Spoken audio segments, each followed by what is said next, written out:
Bonjour à toutes et à tous. Alors aujourd'hui je vous propose de peindre un arbre en hiver. Je suis partie d'une photo libre de droit que j'ai imprimée en noir et blanc. En fait le fait d'avoir un visuel noir et blanc permet d'être quand même libre finalement dans les choix des couleurs et permet de mieux voir les nuances, les contrastes en fait dans les tonalités. Alors je dessine une base.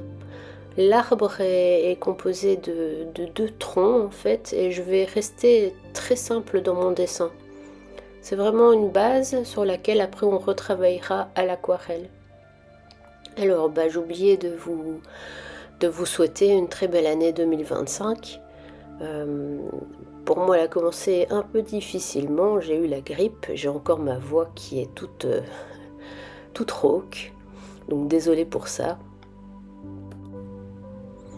Alors le dessin, comme je vous disais, est très simple.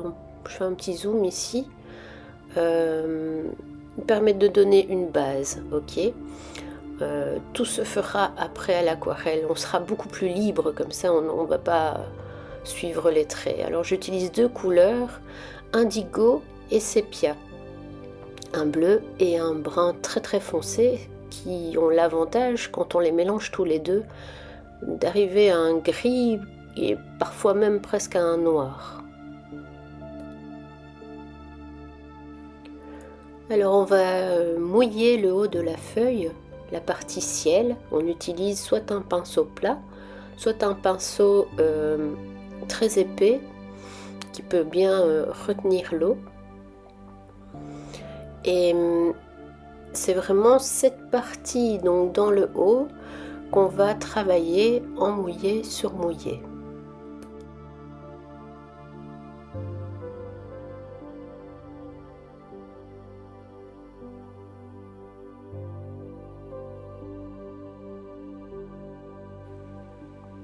Donc au niveau du visuel, on a une partie très nuageuse.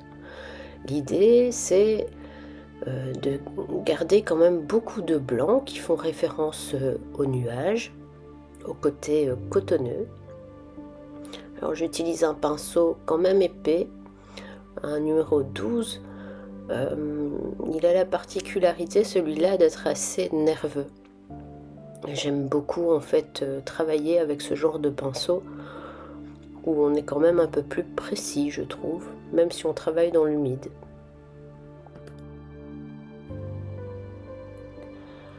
Alors ensuite, je vais créer un jus avec un mélange d'indigo et de sépia. Alors vous voyez, en fait ce jus est assez intéressant, donne un peu l'idée d'un ciel d'orage. Et j'avais envie de faire un petit mix comme ça de gris assez lourd, de ciel d'orage avec les nuages blancs et un peu d'indigo. Ça donne un peu de variation et ça permet de donner vraiment un aspect plus naturel au ciel.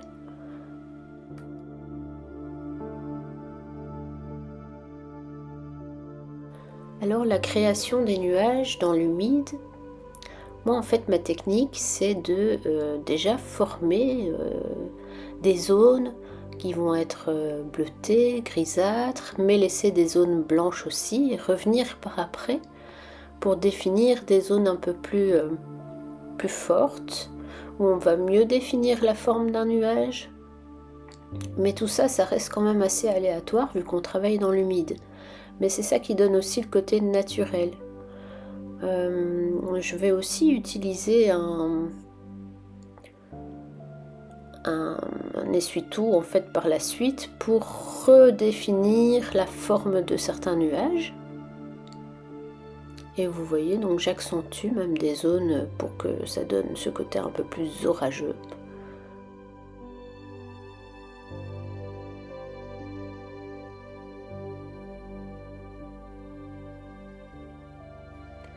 Et vous voyez, donc on commence toujours par un jus très clair qui n'est pas chargé en pigments, qui sera vraiment tout en douceur. Et puis au fur et à mesure, tant qu'on est dans l'humide, on peut rajouter donc un jus un peu plus avec une valeur un peu plus forte dans des tons moyens, et puis on va progressivement renforcer nos valeurs jusqu'à ce que ça nous plaise. Alors ici, comme je vous avais dit, je reprends un peu la forme de mes nuages à l'aide d'un essuie-tout. On peut utiliser un chiffon propre aussi, et on va délicatement en fait réouvrir un peu les blancs. C'est un petit travail de minutie, mais je trouve ça intéressant, ça floute un petit peu certaines bordures, tout en douceur.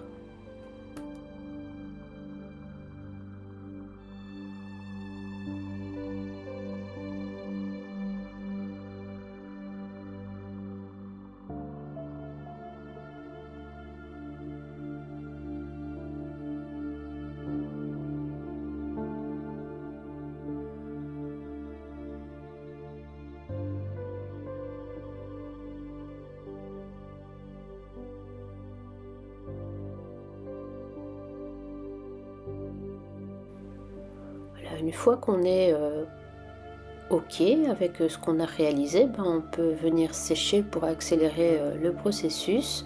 Sinon, vous pouvez aussi également laisser sécher à l'air libre, ça prend plus de temps. Mais quand tout ça est sec, on va s'attaquer à notre arbre. Alors, cet arbre est déposé sur une espèce de petite colline, et je vais d'abord travailler cette forme comme si on avait des traces de terre, comme un chemin, une direction en fait. Donc ici j'utilise un jus qui est très chargé en pigments, et vous voyez juste en dessous, donc je vais déposer mon pinceau dans l'eau et je vais éclaircir tout ça. Donc je vais venir frôler cette bordure, et puis finalement on arrive à quelque chose de très très clair qui va donner cet effet de neige et de petits talus. Alors il n'y avait pas ça sur notre visuel de base, donc je me suis donné la liberté de le faire parce que je trouvais ça assez intéressant en fait. Et puis on va passer tout doucement à notre arbre.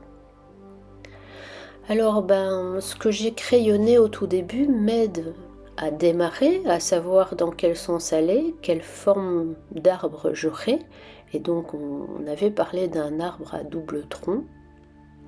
Alors vous voyez ici, je tiens mon pinceau perpendiculaire, quasiment à la feuille. Pourquoi ? En fait, ça permet d'utiliser vraiment la pointe du pinceau et d'être dans quelque chose de précis, d'assez fin.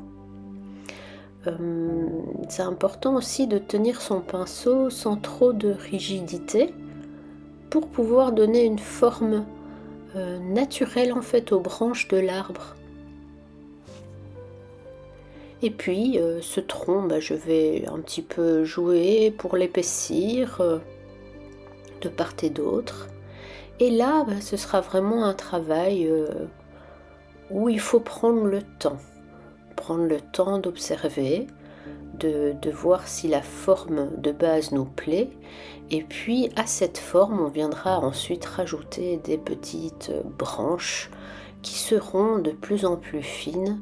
Et donc on changera même de pinceau pour que ce soit plus facile en fait pour nous pour créer des branches plus fines.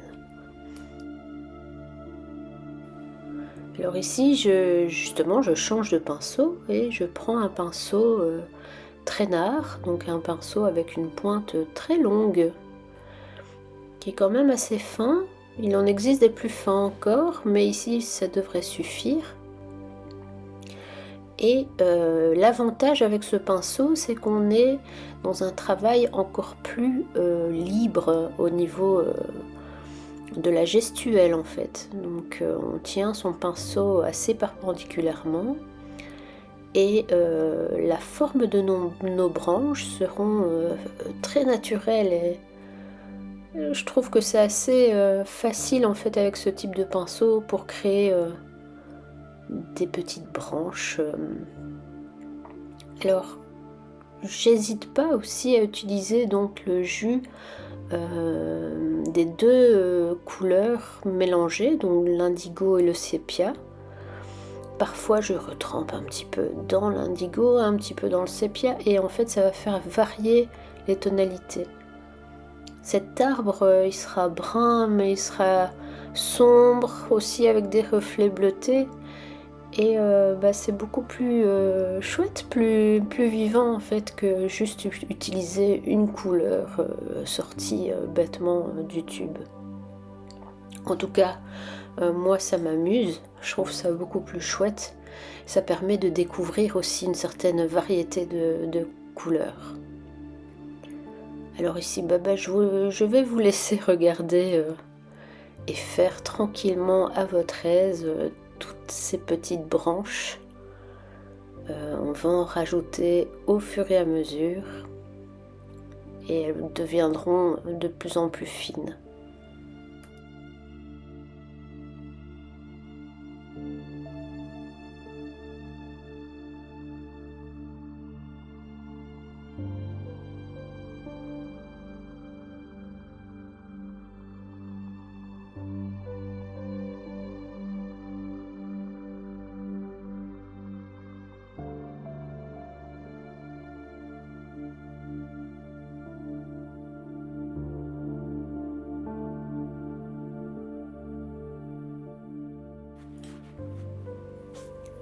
Alors, pour faire des branches de plus en plus fines, je vais changer encore de pinceau. J'utilise toujours un traînard, mais cette fois-ci, il est vraiment plus fin. C'est un numéro 2 de chez Raphaël.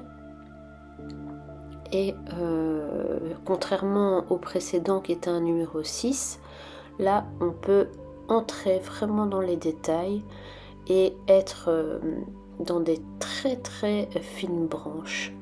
Alors c'est joli parce que tout en haut, tout autour de cet arbre, plus les branches grandissent et plus elles deviennent fines et donc ça représente assez bien la réalité. Et voilà, petit à petit, comme ça, on va en rajouter tout autour progressivement et on peut jouer aussi avec des jus donc plus clairs. Les plus foncés ont été réservés à la base de notre arbre, ce qui va donner aussi une certaine légèreté à cet arbre d'hiver en fait.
Voilà, donc ici vous voyez, je prends le temps d'observer mon arbre, voir s'il me plaît tel qu'il est ou pas.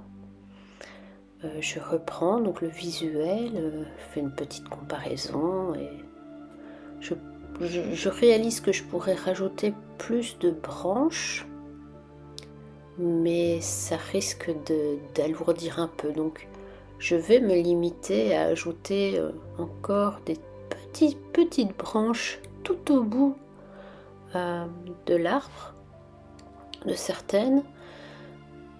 Mais d'abord, Steph, elle aime bien faire des oiseaux. Alors, on va en faire quelques-uns, hein. En haut à gauche, alors je trouve ça intéressant dans la composition que ce soit en haut à gauche, parce qu'en fait dans le bas vers la droite, on a déjà cette forme graphique, et donc on crée un peu une diagonale comme ça en faisant nos petits oiseaux en haut à gauche. L'œil en fait part de là, passe par l'arbre et redescend sur la droite, sur ce petit chemin qui a été créé au tout début. Voilà, et ici donc vous voyez, je rajoute des finitions, des toutes petites branches avec un pinceau très très fin qui permet d'être précis. Et je pense qu'on arrive au bout de notre aquarelle.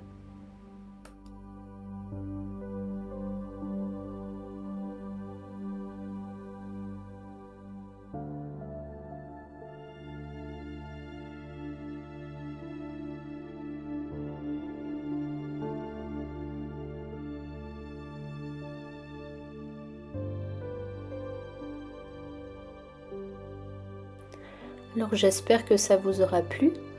Je pense que c'est une aquarelle qui peut être réalisée par un débutant.